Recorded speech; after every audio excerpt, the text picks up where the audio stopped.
It's time to increase your bankroll by decreasing your daily fantasy sports learning curve. The Curve with Benny Ricciardi and Josh Kalachi starts now.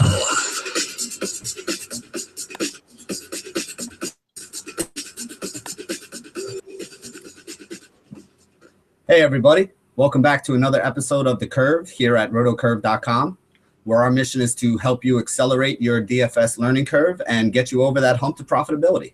My name is Benny Ricciardi. I go by BRich11 on all the daily fantasy sites, and I'm here today with my partner and co-host, Josh Kalachi. Josh, how we doing today, buddy?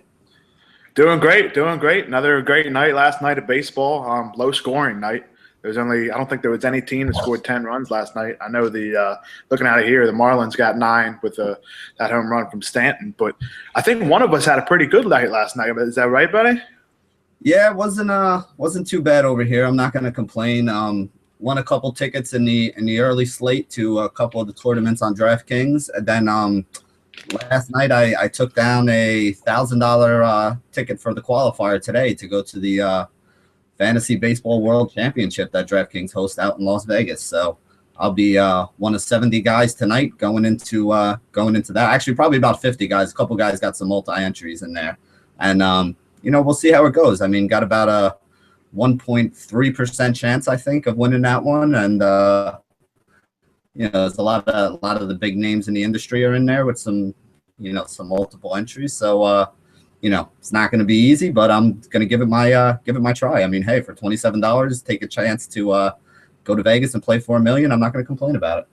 Yeah, no doubt. And we'll talk about that later. I know Benny's going to detail just maybe some plays that he talked about and actually what a qualifier possibly is and what we mean by that. It's a different way to play in tournament play. We've talked about it before, but we'll definitely detail it again today. So we definitely have a great show for us lined up. Do you want to tell everybody what we're going to be detailing today?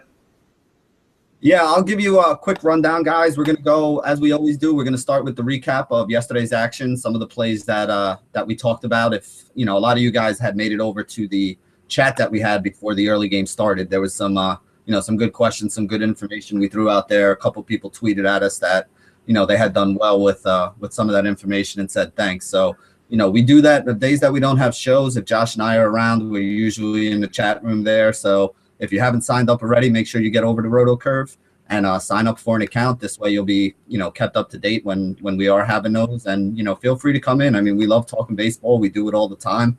It's not just something on the show. I mean, even when Josh and I aren't on the show, we're tweeting back and forth and texting back and forth to each other about stuff that we see. So, come on in and, sharing some of the knowledge. We have no problems, giving out stuff that we think and helping you guys build winning lineups. So, like I said, we're going to start with the recap. We'll go on to the weather. Josh will give you some ideas on what he sees there. I'll give you some ideas on what I see with some of the Vegas lines that we want to try to get into. And then we're going to go, since it's a Friday show, we're going to get into our mailbag. So we took some of the user questions that you guys had tweeted at us, and we put them in there. So we'll touch on them, give our thoughts on some of those things. And then, as always, we'll get into today's slate. We'll talk about the pitching, what we see in pitching, who we like in pitching tonight. We'll move on to the hitters, on how we're going to be building some of the lineups that we're going to be making tonight, and hopefully we can all wind up making some money. So that's where we're going to be today. So, Josh, do you want to start the people off, give them a little bit of an idea of some of the stuff you saw yesterday, some of the stuff that worked, some of the stuff that didn't, and, what we can learn from it? Yeah, one of the plays that a lot of people were targeting was Kyle Hendricks yesterday, pitcher against the Pirates. He started off well. He ended up pitching about 4 or 5 innings, I believe it was, but he couldn't quite get over the hump. He couldn't get enough strikeouts, couldn't get enough guys out, didn't get a win. I think he only had about 7.5 fantasy points, which just isn't going to cut it considering the rest of those pitchers yesterday. Anibal Sanchez was probably the top pitcher yesterday in terms of value. He had 25.25 fantasy points on DraftKings, and I think he had close to about 17 or 18 on FanDuel. I'm not sure. I didn't play on FanDuel yesterday. But what Sanchez was able to do was the complete and utter opposite of what David Price couldn't do a few nights ago. He was just able to get Yankees out, which I remember Benny and I talking about Price on the show, and let's go back to 2 nights ago. I didn't see that happening. I don't know. Maybe it was the snow. What happened there with David Price? I honestly have no idea. Again, and this is what we say all the time is, you want to put yourself in the best spots consistently over the long haul, and it's going to wind up working out for you over the long haul. But on any given day in baseball, a guy can get lit up. A guy who's 0 for 22 lifetime against somebody could get into one and wind up hitting a home run. So, it's a high variance sport, and things like that happen sometimes. What we like to say here is you want to worry more about the process. The process, how you got yourself to David Price was the right way to go. Yankee bats hadn't been great. Price had been very good so far this year. Everything seemed to fit that way. I had heard some people saying that Price, blows up against the Yankees. Price is basically a feast or famine kind of guy. When he has a bad game, he has a bad game. He gives up 6, 7, 8 runs, and it's usually early. If you're going to get to Price, you usually got to get to him early. But when he has a good game, he's unhittable. So he'll go 6, 7, 8 innings, and he won't even give up, 4 or 5 hits. He won't have more than 1 base runner in any inning that he goes. And then there's those other times where, he gives up 5, 6, 7 hits in a row. And I mean, it just happens. That's one of those things, as Josh likes to say, that's baseball. Yeah, for sure. And talking about the process, as what you just said, if Price were to pitch against the Yankees again tomorrow, I'd go after him again. That's all about the research and the process, and it all comes down to likelihoods, and the likelihood of that to happen again to Price is very slim. Obviously, each game is different, but I'm betting next time he faces the Yankees, he's not giving up 9 runs in 3 innings. That's for sure. Oh yeah, I completely agree. I mean, like we said, if you find the guy who's in a good spot and you think you got a good chance for him to do well. If it doesn't work out this time, guess what? The next time, everybody's going to remember this time too. So the next time he does go up against the Yankees, everyone's going to say, oh, remember when Price got lit up for 10 runs against the Yankees? So when he's going to be in a good spot the next time that he goes out, he'll be a guy that I'm probably going to be rolling again, depending on who my other options are that night that I could use. Yeah, for sure. Yeah, I was going to say, we, that's kind of the recap of last night. Do you want to get into the weather a little bit for tonight? Are there any issues that you're looking at on that front for today? Well, luckily so far now, as always, we've noticed in especially this side of the country, there's not many places where there's going to be rain today. And that's good to see. A lot of the games should be okay to go, but there is a lot of wind today. Boston at Baltimore, there's 13 mile an hour from left to right, so that will benefit the left-handed hitters hitting the ball to right field. New York Mets at the Yankees, Subway Series, always fun to watch. 15 mile an hour winds today blowing straight out. So if you guys are familiar with the Yankee Stadium, they have some short porches in left and right field, so there could be some home runs hit today. 15 mile an hour winds is definitely going to aid that, so that may be a game to target for some of those power bats that hit a lot of fly balls.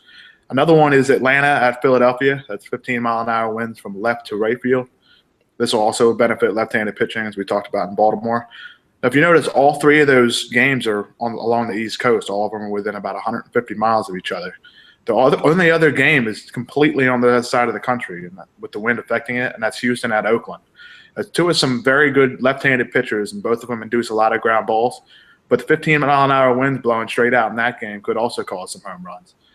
In addition to that, I don't see any rain right now, but that could pop up later in the day, so be sure to keep an eye on that. Are there any Vegas lines today that you might want to pair with the wind to help make your lineups? I know there's a few big favorites we definitely want to get into. Yeah, there's based on your weather report as well, it kind of changes a few things, or at least makes me double think a couple things. But let me go over them with you. As we always do, we start with the lowest run totals expected on the day. The lowest totals on the day, there are 2 games that are at 6.5. The first one is the LA Dodgers and the San Diego Padres. That's a matchup between Zach Greinke and Andrew Cashner. So 2 pretty solid pitchers going in that one. It's in San Diego, which with these low-run games, you got to look at what ballpark that these games are being played in. Any game that's played in San Diego is usually a low-scoring game. San Diego is not a ballpark that yields a lot of runs. So if you put 2 pitchers on the mound that are pretty good in Greinke and Cashner, even though both of those lineups have a chance to mash, I think that game is going to be one of the ones that stays lower scoring. So, you might want to be looking a little bit more towards the pitching in that game, and you might also want to be shying away from some bats if, it comes down to 2 guys who you like almost equally as much. That's probably not the place to be taking too many bats from. You definitely don't want to have multiple guys in your cash games, or, if you want to go contrarian in the GPP, I guess you can stack it. But if you're playing in cash games, you probably don't want a lot of guys on these today. The next lowest run game is Minnesota and Seattle, and that's Felix Hernandez Day. I got my little Felix Hernandez Oyo guy right here. Big fan of King Felix. I got to get myself one of those for sure. Yeah, my son actually bought it for me for Father's Day last year, so that it's one of my prized possessions. But I am a big Felix Hernandez fan. So he's going up today against Phil Hughes. Now, this is one of those games that we talked about. It has a 6.5 run line, but they're not expecting Felix Hernandez to give up 3 runs. They're expecting Felix Hernandez to probably only give up 1 or 2. Phil Hughes will probably be the way that it gets anywhere near the over. If it does, if Hughes gives up, he gives up a lot of fly balls, so he could give up a couple home runs in that one. So that's why we say all these lines are not created equal. You see a 6.5 run, 6.5 run line on that game, but it doesn't really mean that they're expecting it to be 3 runs on one side, 4 runs on the other side. For the most part, they're expecting King Felix to keep that weak hitting Minnesota team off balance. And we'll get a little more into him when we get into the pitching, because I know Josh is pretty high on him today, and I am as well. He's going to be a guy that's very popular around the industry. There's 2 other low run games. Those are the 2 that were 6.5. There's 2 that are sitting at 7 as well. That is Houston and Oakland, which, like Josh just said, there's 2 good pitchers going in that one. You got Dallas Keuchel going for Houston, and you got Scott Kazmir going for Oakland. Those are 2 guys who we have targeted before in the past, and, are guys that are on our radar anytime they pitch. We'll get a little bit more into that game when we get into the pitching as well. And then the last game with the low run total is the Washington Nationals and the Miami Marlins. So that's the last one there. It's only 7. That game's being played in Miami. Neither one of those teams has been scoring a ton of runs, with the exception of that Miami explosion that we told you guys to get on the other day. Neither one of those teams is usually putting up a lot of runs, which is the reason why that is a low total. And again, Oakland, Seattle, San Diego, and Miami, those are 4 stadiums that are considered pitchers' parks. So all the low-run games today are all being played in pitchers' parks. So just keep that in mind when you're looking through. That's why we always say we mention the park factor or the ballpark factor as being a big thing to look at, because the games that are played in pitchers' parks always have lower run totals. And the reason for that is they usually yield lower runs. So if you're trying to put together a team of high-scoring bats, you always want to be cautious of how many you take from those games. Now, on the flip side of that, there's also the stadiums that are good hitters' parks. So some of the games with the most runs today, there's really 2 that stand out above everything else. Most of the games are in the 7.5 to 8 run range, which is about normal, about where you would expect it to be for a baseball game. But the 2 that are well over that are the San Francisco-Colorado game. San Francisco plays Colorado in Coors Field today. You got 2 young pitchers going. Chris Heston is going for the Giants. He's actually been very good on the year, but everybody's, ERA balloons a little bit when they go into Coors. So I don't know too much if I would be on him today, even though he has been very good. I think I would probably rather wait until he gets back to his home park of San Francisco before I took him. But again, he's been very good. So, there is some, some upside to him. I just don't know if I want to take anybody against that Rockies lineup, especially not in Coors Field. And for the Rockies, you got Eddie Butler going up today. Hasn't been all that great this year. Dev potential. Could be somebody that San Francisco gets to. He usually gives it up to left-handers a little more than he gives it up to right-handers. Then there's not a ton of really good lefties in that Giants lineup. There are a couple guys who you can target. We'll talk about Pagan later, and Brandon Belt's a name that a lot of people are talking about. I'm not completely sure how I feel about him, but he is another option on the day today. And then the second high run game is Boston and Baltimore. So you got the Red Sox and the Orioles going up. This time, these 2 teams played last week up in Boston, and now they're switching it back over to Baltimore.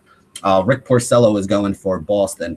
And just so you guys know, Baltimore absolutely lit him up last week. I don't even think he got through 5 innings. I think he gave up like 8 or 9 runs. I mean, it was a really bad performance for Porcello, who is actually an alumni of my high school. So I kind of feel for him anytime he does bad.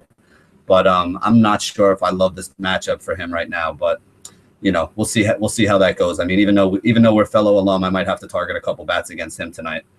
But that's basically it for the high run games. Like I said, most of the other games are within 7.5 and 8 runs. They're all pretty usable. Some of the ones up top would be the ones I'd stay away from. And obviously, anytime there's a game in Coors Field, you always got to be conscious of, the guys that are playing in that game.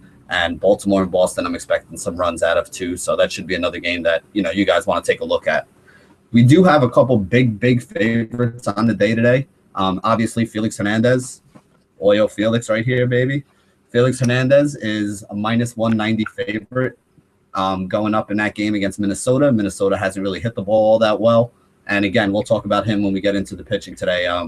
He's a stud. I mean, there's no other way to say it. He's one of the studs tonight. He's one of the guys that I think a lot of people are going to be on. And if you're playing in cash games, you're going to see a lot of Felix Hernandez. So if you decide not to use him, just realize if he does what he normally does, you're going to be behind the 8 ball a little bit. So, it's just something to think about. The other really big favorite on the day, though, let me see here. There was another favorite of 185.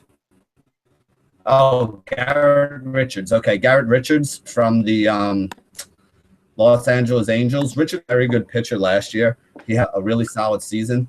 And I think part of the reason why he's such a big favorite is he's going up against Wandy Rodriguez. Wandy, kind of a left-handed gas can. Some of you guys might remember him last year. He pitched for the Astros for a little while. And if you played DFS last season, he was definitely one of those guys that we targeted against.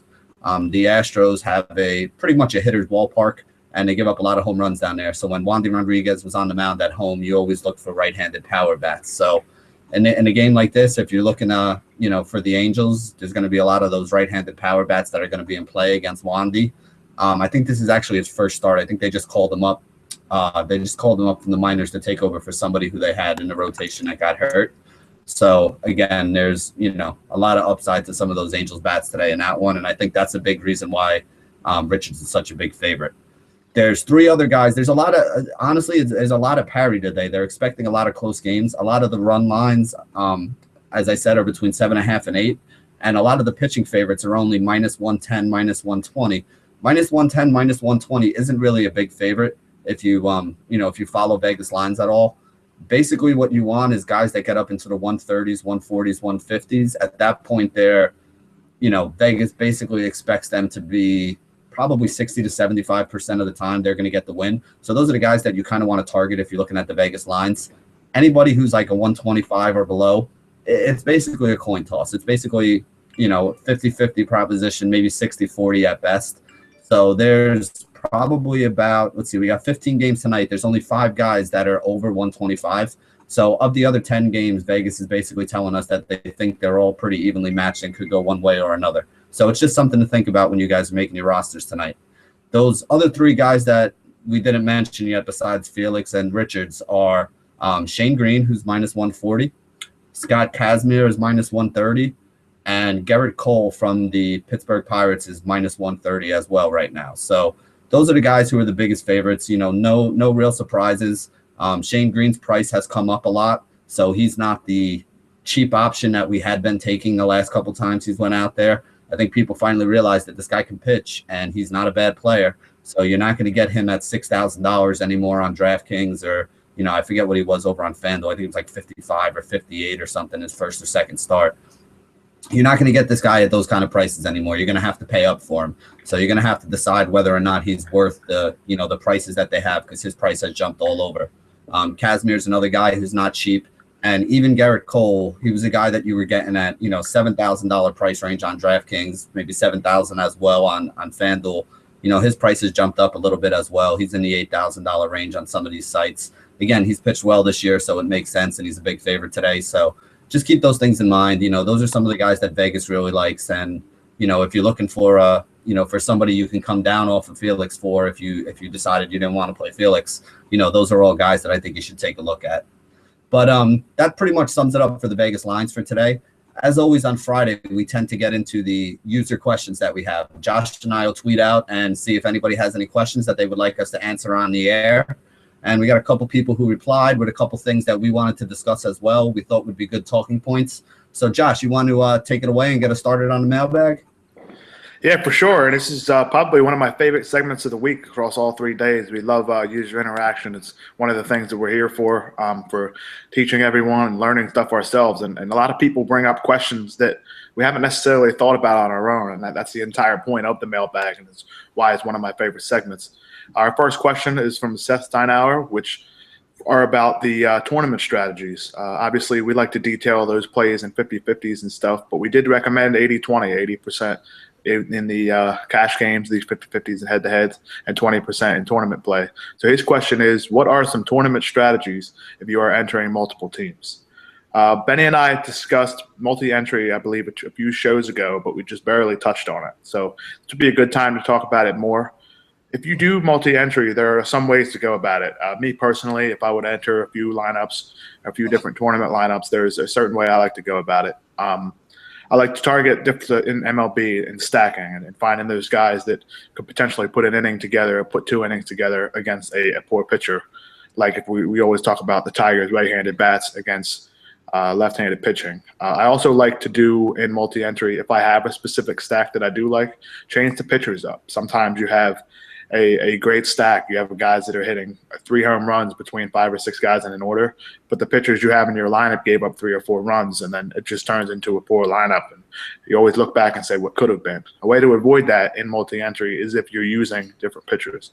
Another way to do it is just kind of go against the grain a little bit, taking guys that maybe a lot of the other players in those tournaments may not have. Like today, a lot of people will have Felix Hernandez. So going against the green would be moving down to another pitcher we like what Benny just discussed with a Garrett Cole, with Garrett Richards, maybe even going with a guy like Scott Kazmir or Dallas Keuchel, which are a lot cheaper and allow you to spend more money on those bats. I know Benny has had some experience with multi-entry as well. Is there any other specific strategies you'd like to discuss? Well, the one thing I want people to understand about multi-entry is when you're playing in these cash games and you're playing in these 50-50s and you're looking for safety, in multi-entry, it's basically the Ricky Bobby theory for anybody who's ever seen that movie. If you're not first, you're last. So when you're building your lineup, you want to try to have as much upside in your lineup as possible. And along those same lines, that's why stacking is something that people do a lot in GPP tournaments. Because basically the idea with these big tournaments is you want to try to get to the top to get that really, really big score. And the way that you get to that top is by having a high variance lineup. Now, if I'm playing a multi-entry tournament, if I'm playing one of these big tournaments and I have 4 or 5 entries, there's a really good chance that 2 or 3 of the entries that I have are going to finish the day with 60 or 70 fantasy points on DraftKings. Or if I'm playing on FanDuel, they might finish with 15 points on FanDuel because I'm trying to put a high variance lineup in there. So what you're trying to do is stack a whole bunch of players hoping that one team goes off. It's a lot easier to score a lot of points if all your guys are on one team that goes off than it is to pick the right guy out of 8 separate games who's going to have the big game and get you the most points. So that's why people actually go ahead and do stacking. But when you're doing stacking, like I said, you don't want to worry about safety. You want to worry about upside. So you take a guy like an Adam Dunn is a great example on DraftKings. Adam Dunn is a guy who very often will go out there and strike out, go 0 for 4 with 3 strikeouts. But every once in a while, Adam Dunn will hit 2 home runs and have 6 RBIs. That kind of upside is the upside that you look for when you're playing in these tournaments. You need to have one of those guys on your roster who other people don't have that's going to have a lot of points scored. And again, what we try to tell you guys as new people, there are so many strategies, and we'll actually get into a few more with a couple more of these questions because a lot of people are asking questions about GPPs.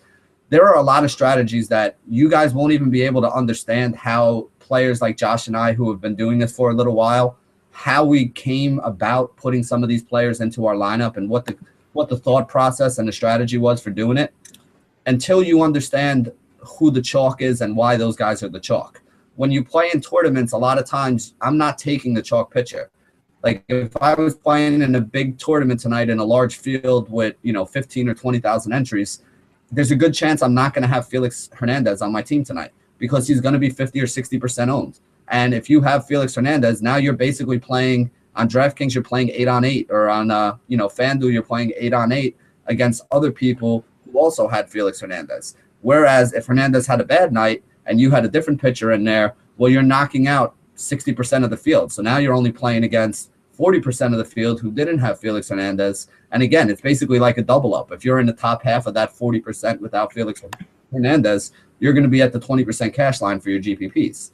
If you're not in that percentage and you did have Felix and he had that blow up day, well, then you get to go do something else for the rest of the night because your game would be over. And even if Felix does have a good game and is one of the top pitchers on the night, you're still not really in a position where you're going to cash because 60% of people have him. So you're still basically playing against 60% of the field for the right to get into that money spot. So again, these are advanced strategies that eventually at some point this year, Josh and I will get into. But at this point in the year, we want you guys to realize, you shouldn't be playing too many multiple entry GPPs. If you are, they should be very low cost multiple entry GPPs.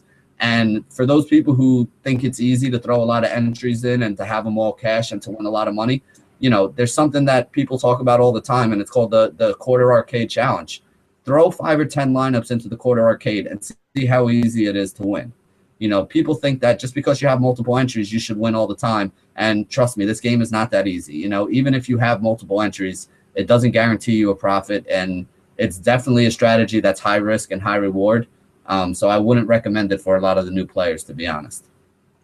Yeah, for sure. And that brings us to our next question, which is actually perfect the way that it sticks in, going to talk about what the point you just made is. The question is from Neil James Farber. It's, how do I make myself enter cash games and not just GPPs or tournaments? This is a huge thing for new players, and it's one of the things that a lot of guys in the industry, a lot of players and a lot of sites that will always advertise the, hey, come win $1 million or come get your share of $100,000. And that's not the most appealing part about this whole thing. Believe it or not, the most appealing part about is playing these 50-50s, is playing these head-to-heads, is slowly but surely, if you can cash more than 56% of the time, which is a lot easier than going in tournament plays, that's how you build your bankroll. So in order to make yourself enter these cash games and not just these tournaments, it's all about discipline. The big prizes, or what we were just talking about, is what throw us off and make us bite on these big tournaments. But you have to stick to these 50-50s. You have to stick to these head-to-heads as a way to build your bankroll and have more money to play and potentially win that big prize at some point in the season. So what we always say is go with 10% of your bankroll. So that's $10 if you start with $100, or if you have a $50 bankroll, you play $5. It's a good way, but aggressive way, to build your bankroll without completely depleting your funds. So then you would take 80% of those allocated funds for the given day. You would play those in your 50-50s and head-to-head games, and just 20% in big tournaments. So what that does is it prevents you from losing your money all in these big tournaments, which you have to remember, yes, they are appealing in terms of you could win $1 million, but it's very, very unlikely. You have to come in first out of 80,000 entries, sometimes 50,000. On DraftKings, is first out of about 33,000 on these tournaments that we've been playing lately. So what Benny was able to do last night is he came in first in a big pool, and he will tell you later that it's very difficult to do, and it's not something you should be targeting every day. Every now and then those days happen, and that's exactly why you should enter your 50-50 and head-to-head lineups into at least one cheap tournament. All of us have a story, and it's actually a nightmare about not entering your cash lineup or 50-50 and head-to-head lineup into a GPP, into a tournament, because these things happen. A friend of mine had a lineup last night that had 130 points, but he only mistakenly played it just in 50-50s and head-to-heads. Now, he had a great lineup. There's nothing wrong with that. He won some money. But if he had entered that into at least one cheap tournament, it's just free money at that point. So what we discuss with this 80-20 split, even if you do not cash in these tournament games, which it's hard to do because they only reward the top 20%, somewhere between 18 and 25, depending on the site. But if you can cash in these 50-50s and head-to-heads, which pay out half of the pool, you can still profit on the night.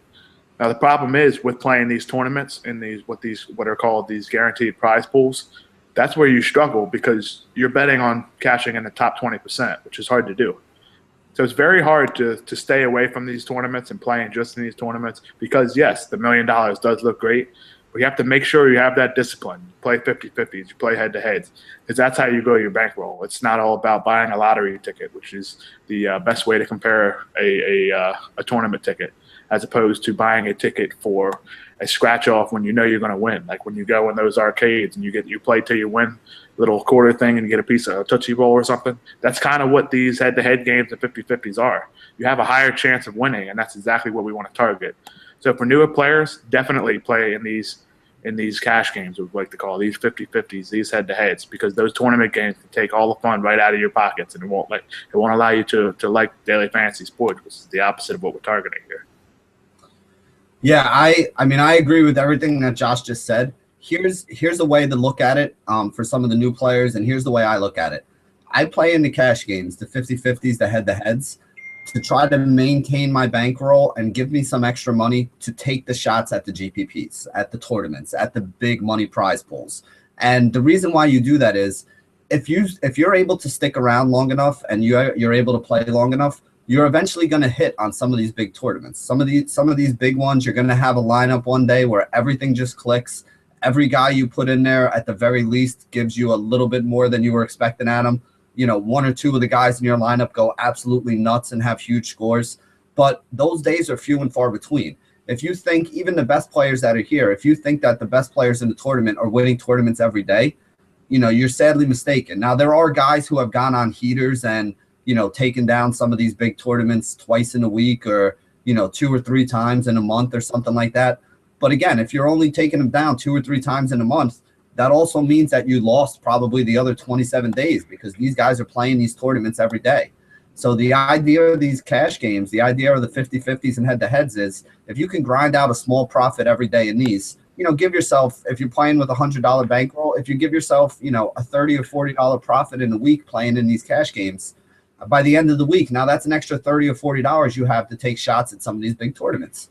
So you can play next week instead of your bankroll only allowing you to play in the $3 tournament every day. Well, now you can play in the $3 and the $5 tournament. So if you do happen to have one of those big lineups that comes high in the moonshot or, you know, high in the knuckleball, you're going to wind up taking a significant amount of money. For somebody who, you know, only plays about $100 bankroll that they have to play with, you know, if you put one of your lineups in the top 3 or 5% of one of these tournaments, you know, you're going to get triple or quadruple your money back. So, you know, you're going to be able to turn $6 or $7 into, you know, $50 or $60. So now instead of a $100 bankroll that you're playing 10% over $10 a day, well, now you have a $150 or $200 bankroll playing 10%. Now you just double the amount of money that you can play. So if you keep doing that consistently over the long haul, you know, your bankroll keep growing little by little. Eventually you'll get to a point where, you know, you have a 4-figure bankroll, you have $1,000 in your bankroll, and now if you're playing 10% a night, now you're playing $100 a night. So now if you're playing 20% of that in these tournaments, well, now you're able to play, you know, one entry into the Grand Slam on FanDuel or one entry into the payoff pitch on DraftKings, where if you happen to get a top 1 or 2% roster in one of those, you know, you're talking about taking home a couple $100 extra. And, you know, that's basically where you get to at the end. And also even your cash games, you know, again, if you're playing $10 now, when you're playing 80% of that, if you're playing $10 a night now and you're playing 80% of that in cash games, you might only be thinking, oh, I'm only $8 a night.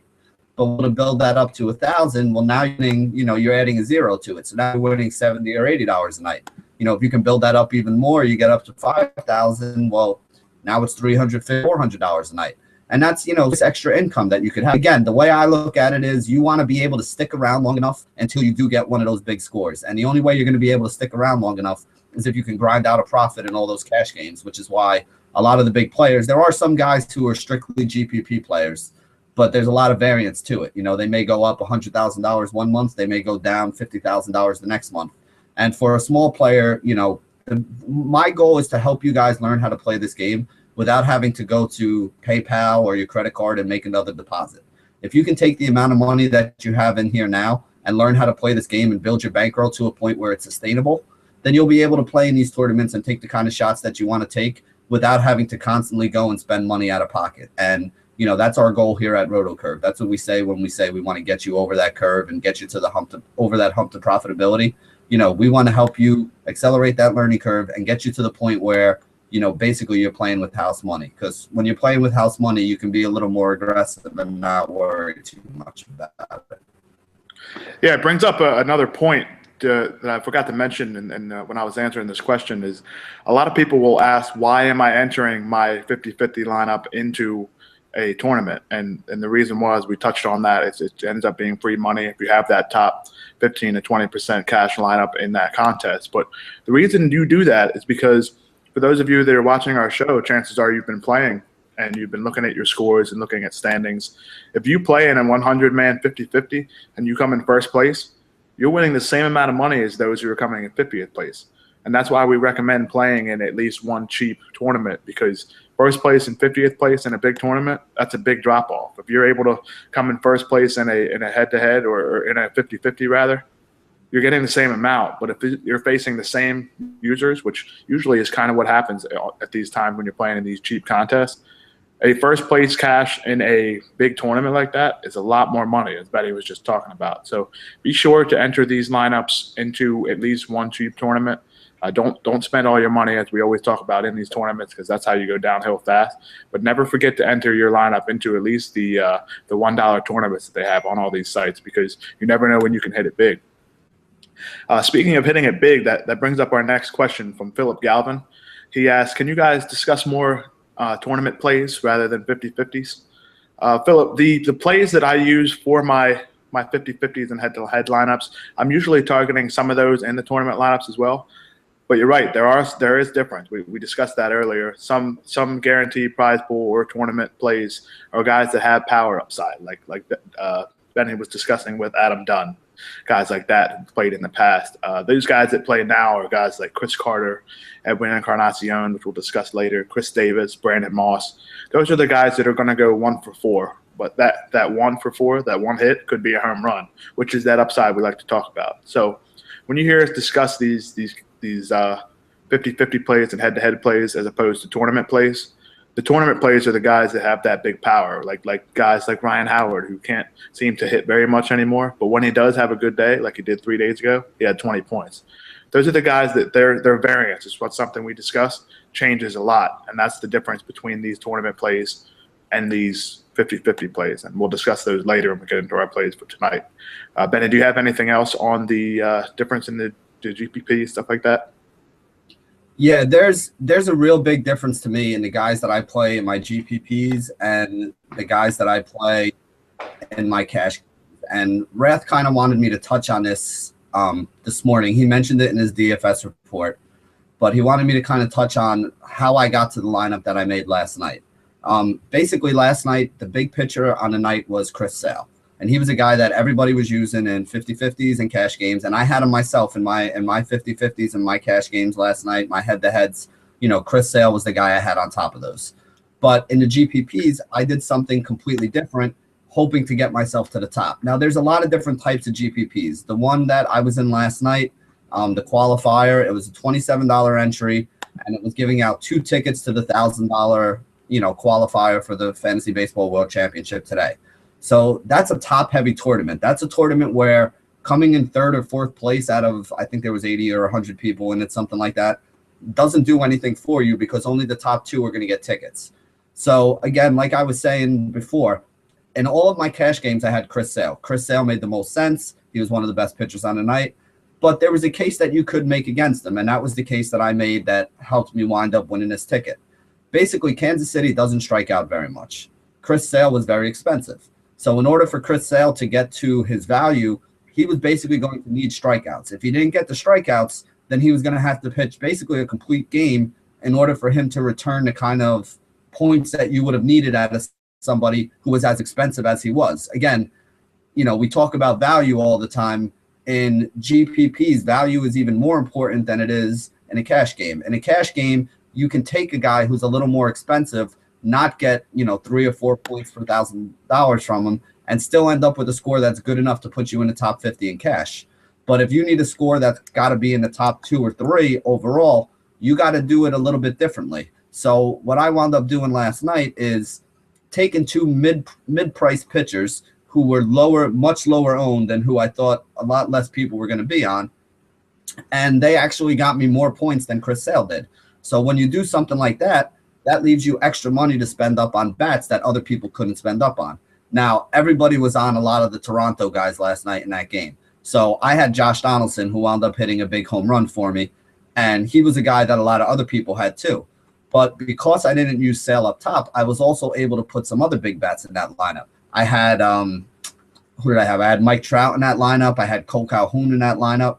And those are guys that you couldn't have fit with Donaldson, who was in a good spot and made sense to use yesterday, if you had spent up on a guy like Sale. What a lot of other people were doing was either punting at third base with a lower cost, lower owned guy, or they were taking a lower cost, lower owned guy in the outfield, whereas I was able to fit in an extra stud or two by going a little bit cheaper on the pitching. Now, again, these are advanced things that that most of your new players probably wouldn't even think of. And this is part of the reason, to answer Phil's question, why we don't get into GPP strategy as much. There's a lot of places on the internet that you can get a lot of these GPP plays. And a lot of times you'll hear people say, well, anybody's a GPP play. And to be perfectly honest, they're kind of right, because almost anybody makes sense to use in a tournament if you want to be the guy who you can differentiate yourself with. So if you want to differentiate yourself, you can't use the guys who are the chalk, the guys who are, the most likely guys to be up there. But you're also taking, high risk, lower probability plays, which is the complete opposite of what we're trying to teach you guys to do here. We're trying to teach you guys who are the guys who have the highest probability of success.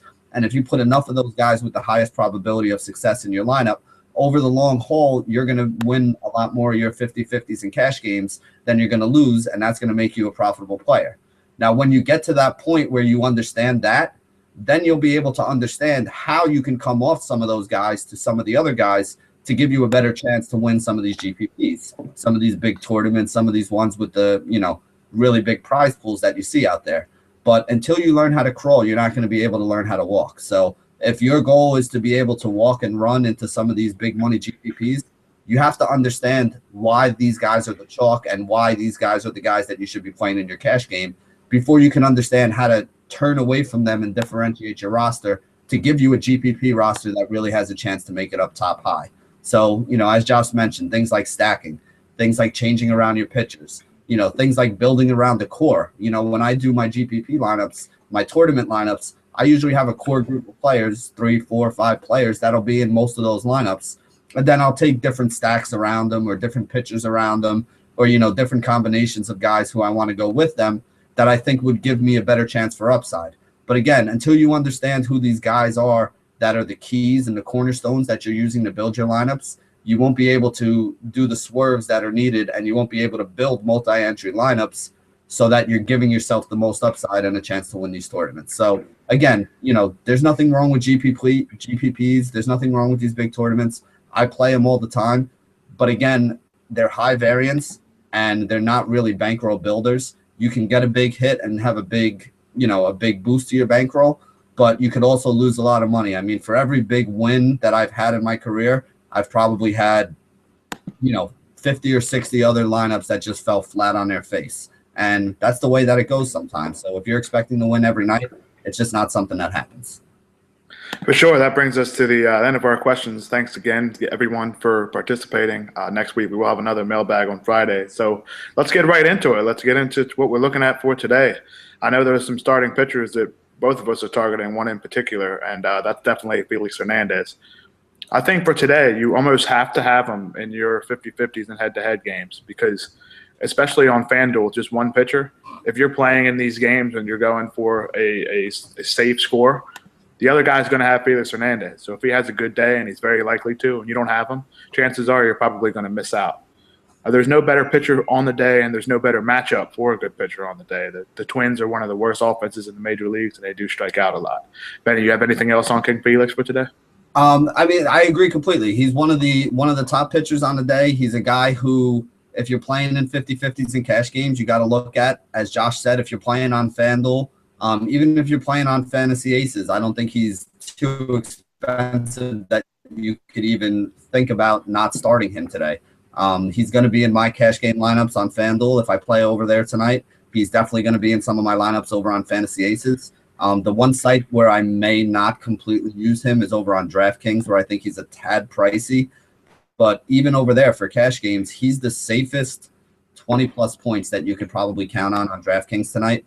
And, if you can get if you can get 2 pitchers who are going to get on DraftKings, you're going to be in a good chance to cash in a lot of those 50-50s and head-to-head. So I definitely don't think he's a guy that, I wouldn't use tonight. Obviously, for tournaments, as some of you guys had asked, he might be a guy that you want to go away from. But in your cash games, King Felix is the man. There's no reason not to use him. There are some other pitchers tonight who I am also looking at as well, though. Scott Kazmir is one of those guys. Kazmir goes up against the Houston Astros offense. The Houston Astros offense is one of those offenses that strikes out more than anybody else in the league. Kazmir is a high strikeout guy as well. So you put a high strikeout guy against a team that strikes out a lot, and there is a chance that he's going to have a big strikeout game today. Now, the reason why the Houston Astros strike out a lot is also because they're a free swinging team that swings for the fences a lot. And Kazmir has given up a couple home runs every once in a while. So there's a little bit of a downside to him because there are a couple guys in that lineup, a couple right-handed bats who can definitely take him yard. It's not the greatest pitcher's park. I mean, it's not the greatest hitter's park, though. So Kazmir does also have that in his corner. He's a pretty big favorite, but Dallas Keuchel is not a bad pitcher either. So there are some risks with using a guy like Kazmir tonight, but I do think that he's a good option. The third option that I also like is Garrett Richards from the Los Angeles Angels. And again, we mentioned before that he's going up against Wandy Rodriguez, so it's a good matchup for him. The game is in LA, which is kind of a neutral park. It's not really a hitter's park or a pitcher's park, in my opinion. It's basically just right in the middle. Everything, pitchers pitch well there, hitters hit well there sometimes. It's no big deal. But the reason I like Richards is that Texas offense has been really, really bad. They have the lowest batting average against right-handed pitchers so far this year at a 190 clip. And their on-base percentage is below 290 at this point as well. So that's a team that I think Richards could go out there, pitch a good game, and dominate. He is a solid pitcher. He's been very good. So those are another two options. And there's also another guy that Josh and I both like, a little bit of a cheaper option, but somebody who's been pitching well. Do you want to tell them a little about Carlos Martinez?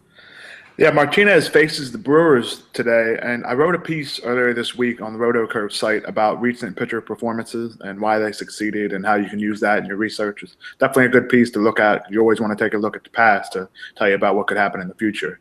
But two of the best starts in the last few days have come against the Brewers, and that's exactly who Martinez is facing today. He has the ability to strike out a lot of guys. He has the upside of well over 10 per 9 innings. Now, he doesn't get a chance to pitch 9 innings a lot because his pitch count runs high with all of these strikeouts. But he has the ability to strike out 8, 9 guys in 6 innings or so. And he throws a very heavy ball. Now, for those of you who are baseball fans, you understand that a heavy ball is exactly what it sounds like. It's hard for hitters to really get around on it. And when they do hit it, it just beats right into the ground. The Brewers have hit a lot of ground balls so far this year, with Martinez dealing ground balls a lot and striking hitters out. It's a good way to get a lot of fantasy points without giving up too many hits. And that's why I like Carlos Martinez today to pair with a Felix Hernandez in your 50-50s and head-to-heads. And I like him on his own, and if you're targeting somebody that's a little bit cheaper than Felix over on FanDuel. Yep, I agree completely. Those are the 4 pitchers that I am on, the 4 that we mentioned. We're getting a little bit tight on time, so let's move on to catcher right now. Who do you like at catcher tonight, Josh? There's one guy that I'm definitely targeting behind the plate, and that's Salvador Perez against Jose Quintana for the White Sox. Quintana struggles against righties this season, and Perez has some power and actually has moved up a little bit in that Royals lineup. So we will have some good base runners in front of him, like Lorenzo Cain, guys that will get on base. And there'll be guys in front of him to give him a chance to drive some guys in, which just produces more fantasy points. There's not much of a time that I would pay up for catcher, but with Perez's situation and his spot in the batting lineup, today would be one of those days. So there's a catcher I think you might be spending on today, right? Yeah, where I can and where I can fit him in, I'm going to be spending up on Buster Posey. He's playing in Coors Field. He's going up against Eddie Butler, who's a right-handed pitcher, so he doesn't necessarily have the splits advantage. But Posey's a guy who hits right-handed pitching pretty well anyway. And again, he's playing in Coors Field. He hits right in the middle of that Giants order. They're expecting a lot of runs to come in that game. And think about it. I mean, who else on the Giants really drives in runs besides Buster Posey? I mean, at this point, that lineup is nothing special, and he's the biggest bat that they have. So Posey's a guy where I can afford to that I'm going to be spending up. I think he's a great cash game play because I think his points are going to be very safe. But again, he is a little pricey, but you know what? Sometimes when you pay up for a guy, that's contrarian as well because other people are going to be going in a different direction. And I don't think he'll be low owned tonight, but I definitely don't think he'll be as owned as he should be playing in Coors Field. So let's move on to first base. Who do you like at first base today, Josh? I think I like him, you like him, and a lot of other people like him, and that's Edwin Encarnacion against Drew Smyly. Smyly is not a bad left-handed pitcher, but he's on a pitch limit today, and Encarnacion is a big power bat that has faces a lefty that doesn't have incredible stuff. So he's not going to be able to blow it by Encarnacion. He does have a decent changeup and a nice slider, but if Encarnacion can see a fastball, he definitely can put the ball out of the ballpark. Now, given the fact that he's in that Toronto lineup, it makes him a safe play as well. Ability to drive in runs, there's some good hitters in front of him. Ability to score runs, there's some great hitters behind him as well. But he could be a guy that goes yard today, and he has the upside for these tournament plays in addition to being a safe pick in your 50-50s. So is there another guy that I think we targeted earlier this week at first base that I may be using as well today? Do you have somebody in that Atlanta-Philadelphia game? Oh yeah, I'm a big fan of Freddie Freeman, and I think I'm probably going to be rolling him out again today. He goes up against Aaron Harang. Harang's a right-handed pitcher. Freeman's a left-handed bat. He's going to be batting in the middle of that order. Philly, great home run park, especially for left-handed hitters. So I can see Freeman getting into one today and going yard. Now, I know some people are going to look at Harang's stats and he's done so far this year and say, hey, he's been pretty good. But if anybody remembers last year, he started last year as well, about 2 or 3 starts that were great in a row. He was cheap one night, and he was going up against a team who everybody was expecting him to die. He went out and gave up about 8 runs in the first 2 innings. Now, I'm not saying that's going to happen tonight. It is something that has happened in the past. Harang has come out of the gate on fire before, last year especially, and then he's basically, hit that wall where he just started having, 6, 7, 8-run games and just getting blown up game after game. Freeman is the biggest bat that Atlanta has. It's a good home run park for him. They're expecting a couple runs to come out of that game today. And the one thing that Harang struggles most with is power left-handed bats. And Freeman is definitely a power left-handed bat. I also think that they're going to do that. Atlanta team is going to do what they told Colon, and they're going to put all those lefties at the top of the order. So there's probably going to be 5 or 6 lefties in a row that are going to be there, a couple in front of Freeman, a couple behind them. So he should have a chance to hit with some guys on, and he'll even have some lefty bats hitting behind him that can drive him in if he gets on. So Freeman is definitely a guy who I'm looking to target today. He's got that home run upside, helps you out in your cash games and in your tournaments if you decide to play in those as well. And I know you have a second baseman that also has some power and is a home run candidate today. You want to tell the people who you like at second? I love Robbie Cano, Robinson Cano against Phil Hughes today. Cano has a hit in 9 straight games and has been on a tear lately with 9 hits in his last 5. He hits third in that order, which is a prime spot for any hitter because there are some guys in front of him that'll be on. There are some guys behind him that can drive him in. So there's many different ways for him to score.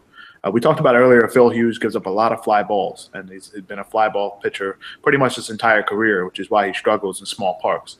So Robinson Cano has the ability to hit the ball out of any ballpark with one of the sweetest swings in baseball. So if you give him the opportunity to hit with guys on base, he could turn in a 15 to 20-point day on DraftKings and 3 or 4 or even 5 points on FanDuel, which is definitely a nice target. So it's worth paying for him today in a nice matchup. I know you have a cheap second baseman that definitely looks like being on radars, especially on DraftKings. You know who that is? Yeah, there's actually 2 that I really like. The first guy is Devin Travis, who's the number 2 hitter right now for the Toronto Blue Jays. I kind of thought this guy was going a little bit under the radar, but last night he was about 70% owned in some DraftKings tournaments that I was in. So I think that the cat's basically out of the bag on this guy now. His price is still a little bit cheap. He hits in the 2 hole, so he hits behind Reyes in front of guys like Donaldson and Edwin Encarnacion. He's a right-handed batter who's, well, actually, I think he's a switch hitter, but he's going to be batting righty today, going up against Drew Smyly. Again, Smyly wasn't a horrible pitcher, but this is his first start coming off the disabled list. He's on a pitch limit, and guys are usually a little rusty when that happens. So I think Travis is definitely in play again today, but I do think that he's going to be very highly owned.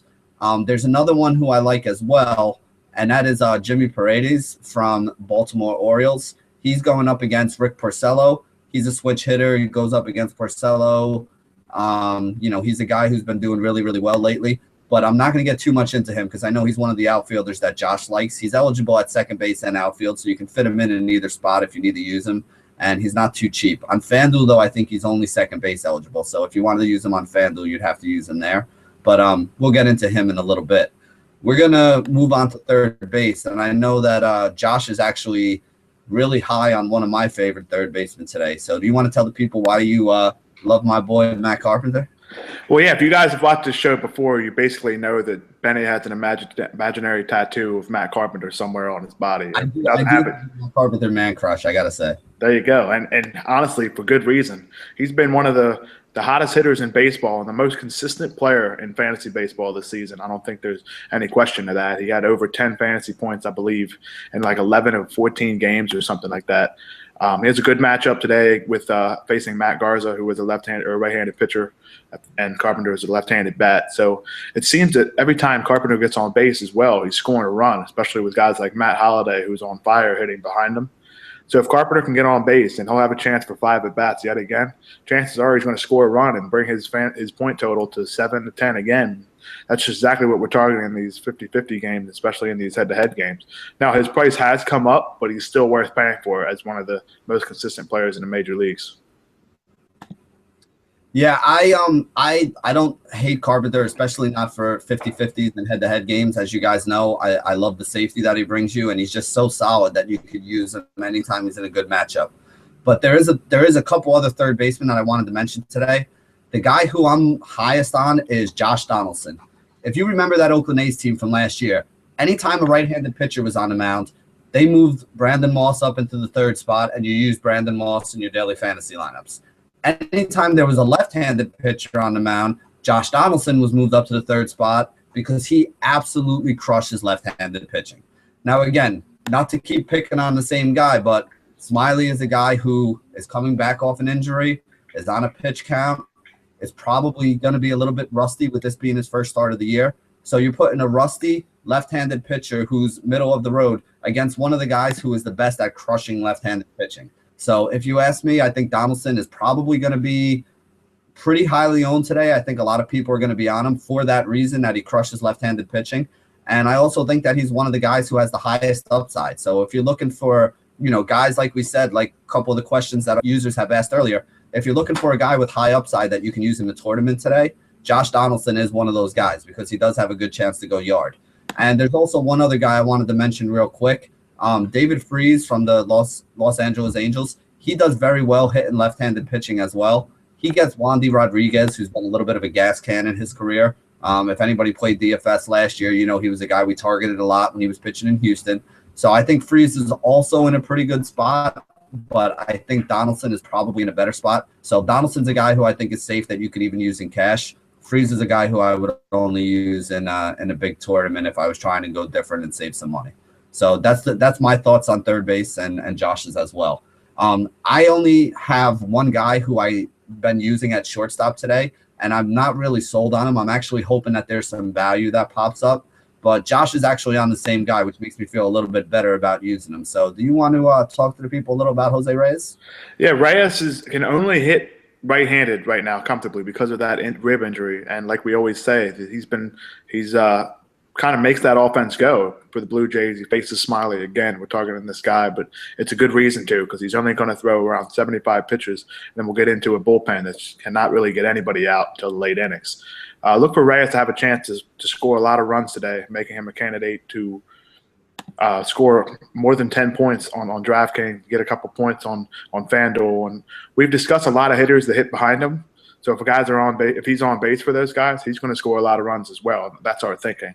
Now, I agree with Benny. I'm going to be looking for some value at shortstop because we're going to have to find some cheap plays. And bringing in the cheap play that I'm going to be definitely targeting on DraftKings, he plays in the outfield, but he's eligible at second base, and that's where he'll be playing today, likely for the Baltimore Orioles, and that's Jimmy Paredes. He's still the minimum price on DraftKings. I'm not sure if there's something messed up with their algorithm and pricing guys, but it's just $2,000. It's almost a steal because he only needs a hit and a run scored, and all of a sudden he's overvalued, which is just around 2 times for salary or 3 times for pitchers. So you're looking at Paredes to, even if he has a zero, if he has a goose egg, which is unlikely because he has nice splits against right-handed pitchers going against Porcello, he's not going to crush your lineup. He's just going to give you more room to spend, and that's something big today, especially in your 50-50, so you can add a guy like Felix Hernandez. Who are your outfielders today, Benny? Well, there's a couple guys that I'm on. I really like the spots that a few of these guys are in, so we'll just go through them real quick. The first one is Lorenzo Cain. Cain is a right-handed batter going up against Jose Quintana, who's a left-handed pitcher, and he's also in U.S. Cellular Field, which is a pretty good hitter's park over there in Chicago. So Cain is a guy who always flies under the radar. I think he's a great tournament play, and I also think he's going to be really safe as a right-hander going up against that lefty. He's one of the best right-handed bats that the Royals have. Hits in the middle of that order. He's going to be in a real good spot. So he's someone I definitely think is going to be usable in both cash and GPPs tonight. Another guy is Mike Trout, who obviously is a stud. but he's getting a pretty good matchup today against Wandy Rodriguez. I expect them to get to Rodriguez and put some points up on the board. And anytime that the Angels are hitting, Trout's one of those guys that's in the middle of all the action. I also have two other cheap plays who I think are worth a look and worth you guys considering. One of them is Angel Pagan. Pagan has been hitting in the 3-hole lately for the Giants right in front of Buster Posey. And again, the Giants are playing in Coors Field today. So anytime you can get a guy hitting up top of the lineup in Coors Field in a game where they're expecting a lot of runs, it's somebody that you have to consider. So I definitely think Pagan is in play today. And he's a switch hitter too, so it doesn't even matter if they bring in a different pitcher after Butler gets lit up. He's still going to be able to, to give you some quality at bats. And the last guy is, as I said before with Freddie Freeman, I'm going to be picking on Aaron Harang a little bit in Philly. And the other guy who I really like to do that with is Nick Markakis. Markakis is a very professional hitter. He's a left-handed batter going up against Harang, who struggles a little bit with lefties. And they're playing in that bandbox in Philly where home runs tend to fly out of. So I think that he's another guy who is in play. You can use guys like Pagan and Markakis on FanDuel or DraftKings to save a little bit of money. Obviously, if you can fit in Mike Trout, you're never going to get any arguments from me about putting Trout in your lineup, but he is a little pricey. Kane is kind of in the middle of the road price-wise on all these sites, and the other two guys I mentioned are a little bit cheap. So those are basically the guys that we like today. Josh, how are you going to be building your lineups today around these guys? Today in my 50-50s and on my head-to-heads, it's all about Felix Hernandez. And on every site, I'm going to have him. He's the safest play. He's the best play, and he's worth paying for pretty much at any price. Now, like you said earlier, he is pricey on DraftKings, but I think pairing him with Paredes just makes his price a little bit easier to handle. As for bats, I'm definitely going to be targeting a lot of those Blue Jays, especially those guys 1 through 5, probably 1 through 6 in that order. Donaldson, Encarnacion, Reyes, Travis, all those right-handed hitters against Smiley are guys I'm going to be targeting. And another safe play we talked about earlier is Matt Carpenter. But I'm definitely interested in hearing what you're going to do tonight, Benny. It's a big night for you. Yeah, I have the ticket over on DraftKings. I also have a couple of the qualifier tickets over on Aces as well. So I'm gearing a little bit of my play more tonight, more towards tournaments, because I have some live finals tonight, pool games. So I would recommend some of the stuff you should be doing. I like the Toronto, I like the bats. I think they're the bats, they're in a good spot. I have some of those lineups. Excuse me, Benny. It looks like you seem to be cutting out a little bit right now. So what we're going to do is that's bringing us to the end of the show, right to the 1 o'clock hour. If Benny's connection gets back up in a little bit, we will allow him to discuss what he's doing tonight. But for now, I'm Josh Kalachi for Benny Ricciardi. This has been The Curve. We will see you on Tuesday, April 28th at noon Eastern Time. Be sure to check out the rest of the tools on rotocurve.com. Follow me on Twitter at Josh Kalachi and Benny at BennyR11. Benny, is your connection back up? Are we good to go? No, can you hear me? Yep, everything's good. Perfect. All right, yeah. Well, hey, like I said, we're up to that time. So if you really want to see what I'm doing tonight, you're gonna have to hop into some of those tournaments with me and check out my rosters. But as always, thank you guys for joining us, and we love you. Stay classy, DFS. Have a good one.